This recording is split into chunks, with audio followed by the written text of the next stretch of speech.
Indian പതാകകൾ കത്തിക്കുക, ഇന്ത്യയുടെ പ്രധാനമന്ത്രിമാരുടെയും മറ്റേ കോലം കത്തിക്കുക, അങ്ങനെ വളരെ അതിനുവേണ്ടിയാണ് അവർ ഈ പരിപാടിക്ക് ഇറങ്ങി തിരിച്ചത് തന്നെ. കാര്യം എങ്ങനെയെങ്കിലും ജനങ്ങളുടെ ഇടയിൽ നിന്ന് നഷ്ടപ്പെട്ട അവർക്ക് കുറഞ്ഞുകൊണ്ടിരിക്കുന്ന ജനപ്രീതിയോ അല്ലെങ്കിൽ ആ ആവേശമോ തിരിച്ചു പിടിക്കാൻ വേണ്ടിയിട്ടാണ്. കാര്യം ആ രാജ്യം നിലനിൽക്കുന്നത് തന്നെ ഇന്ത്യ വിരുദ്ധത എന്നുള്ള ആ ഒരു വികാരത്തിന്റെ മേളിലാണ്. ആ വികാരം പക്ഷെ അതിലവർ പരാജയപ്പെട്ടു. അങ്ങനെ എല്ലാ അർത്ഥത്തിലും internally and externally Pakistan isolate ചെയ്യപ്പെട്ടിരിക്കുന്നു. ഒരു യുദ്ധം ഉണ്ടായി കഴിഞ്ഞാൽ റിപ്പോർട്ടുകൾ വായിച്ചതാണ്, കഷ്ടിച്ച് ഒരാഴ്ചത്തേക്കുള്ള ആർട്ടിലറി ഷെല്ലുകൾ പോലും അവരുടെ കയ്യിലില്ല, അത്രേ ഉള്ളൂ. അതുമല്ല, ഇന്ത്യ ഇപ്പം കറാച്ചി തുറമുഖം ബ്ലോക്ക് ചെയ്ത് കഴിഞ്ഞു കഴിഞ്ഞാൽ 4-5 ദിവസം കൂടുതൽ അവർക്ക് പിടിച്ചു നിൽക്കാൻ കഴിയില്ല. കാരണം പാകിസ്ഥാനിലെ വൈദ്യുതി ഉൽപാദനം ഏതാണ്ട് 80% ഡീസലിനെ ബേസ് ചെയ്താണ്. അങ്ങനെ ഒരുപാട് ഘടകങ്ങൾ ഇവിടെയുണ്ട്. അത് മാത്രമല്ല, ചുറ്റും കിടക്കുന്ന ശത്രു രാജ്യങ്ങൾ, ബലൂചിസ്ഥാൻ പ്രശ്നം, അവിടെ പ്രശ്നം ഉണ്ടാക്കുന്നു.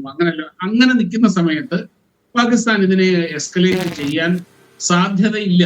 ശരി, വിശാലഹൃദയനായ ആശാൻ തൽക്കാലത്തേക്ക് ക്ഷമിച്ചിരിക്കുന്നു എന്ന് പറയാനാണ് സാധ്യത എന്നാണ് തോന്നുന്നത്. പിന്നെ ചൈനയുടെ കാര്യം, ഭൂലോകത്തിൽ ഇതുപോലെ വിശ്വസിക്കാൻ കൊള്ളാത്ത ഒരു രാജ്യം വേറെ ഇല്ല.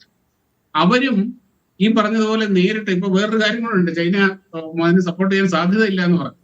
ഇന്ന് രാവിലെ അവരുടെ ഒരു വിമാനം വെടിവെച്ചിട്ടുണ്ട്, ആകാശ് മിസൈൽ ഉപയോഗിച്ചുകൊണ്ട്. ഈ പാകിസ്ഥാന് അവർ കൊടുത്ത JF-17 എന്ന് പറഞ്ഞ പാട്ട വിമാനമാണ്. അതിന്റെ ക്വാളിറ്റി എന്താണെന്ന് ലോകം കണ്ടു.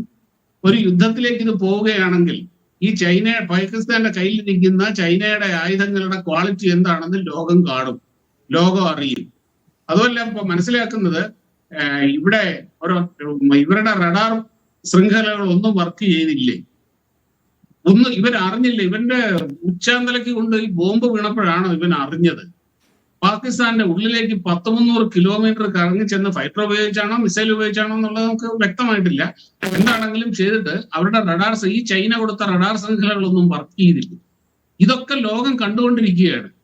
ഇങ്ങനെ ഇവരുടെ ക്വാളിറ്റി, ഇവരുടെ സൈനിക ഉപകരണങ്ങളുടെയും വിമാനങ്ങളുടെയും റഡാറിന്റെയും ഒക്കെ ക്വാളിറ്റി ഇനിയും ലോകം കാണണം എന്ന് എന്തായാലും ചൈന ആഗ്രഹിക്കും എന്ന് തോന്നുന്നില്ല. അത് മാത്രമല്ല, ചൈന എന്ന് പറയുന്നത് തീർച്ചയായിട്ടും ചൈന നമ്മളെ ഒരു എനിമിയായിട്ട് കാണുന്ന രാജ്യമാണ്. അതിനോടൊപ്പം തന്നെ ഇന്ത്യ ചൈനയുടെ ഒരു വിപണിയും കൂടിയാണ്.